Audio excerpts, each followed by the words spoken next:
رمضان خلاص قرب، وده بقى أحسن وقت ممكن نشتري ونخزن فيه تمر قبل ما سعره يغلى في الموسم. وبالنسبة لي كتوف الخير هي أحسن شركة ممكن أجيب منها تمر، وده بقى لكذا سبب. أولا هما بيوفروا التمر طول السنة، كمان هما يد أولى للتمر السعودي في مصر، علشان كده هتلاقوا عندهم أحسن جودة. هتلاقوا موجود عندهم الرطب سكري والسكري مفتل والمجدول. وبصراحة التمر السعودي ده بيفكرنا بالحرم، وطعمه بيبقى حلو وكريمي كده. وأحلى حاجة إنهم بيوفروا منه أحجام كتير. كمان عندهم التمر المصري اللي اتعودنا عليه في رمضان، وهو تمر الوادي وبيجي من الواحات الخارجه، وبرده بيوفروا منه اكتر من حجم. والموضوع بقى بيبقى سهل قوي. لو عايزين نطلب التمر ممكن تطلبوا من الويب سايت او تبعتوا لهم مسج او على الخط الساخن بتاعهم، والاوردر بيوصل خلال 3 ايام في اي مكان في مصر. واخر حاجه بقى ما تنسوش تسالوا على العروض، لانهم بيعملوا عروض على التمر طول السنه.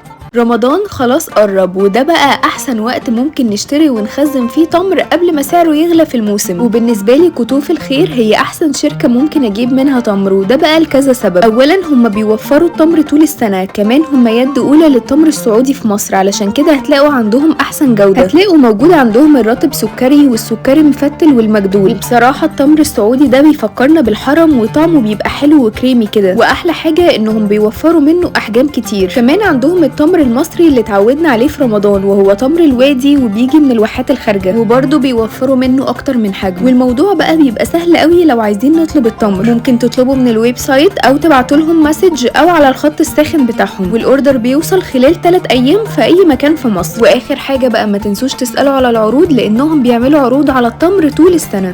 رمضان خلاص قرب، وده بقى احسن وقت ممكن نشتري ونخزن فيه تمر قبل ما سعره يغلى في الموسم. وبالنسبه لي كتوف الخير هي أحسن شركة ممكن أجيب منها تمر، وده بقى لكذا سبب. أولا هما بيوفروا التمر طول السنة، كمان هما يد أولى للتمر السعودي في مصر، علشان كده هتلاقوا عندهم أحسن جودة. هتلاقوا موجود عندهم الرطب سكري والسكري مفتل والمجدول. وبصراحة التمر السعودي ده بيفكرنا بالحرم، وطعمه بيبقى حلو وكريمي كده. وأحلى حاجة إنهم بيوفروا منه أحجام كتير. كمان عندهم التمر المصري اللي اتعودنا عليه في رمضان، وهو تمر الوادي وبيجي من الواحات الخارجة، وبرده بيوفروا منه أكتر من حجم. والموضوع بقى بيبقى سهل قوي. لو عايزين نطلب التمر ممكن تطلبوا من الويب سايت او تبعتوا لهم مسج او على الخط الساخن بتاعهم، والاوردر بيوصل خلال 3 ايام في اي مكان في مصر. واخر حاجه بقى ما تنسوش تسالوا على العروض، لانهم بيعملوا عروض على التمر طول السنه.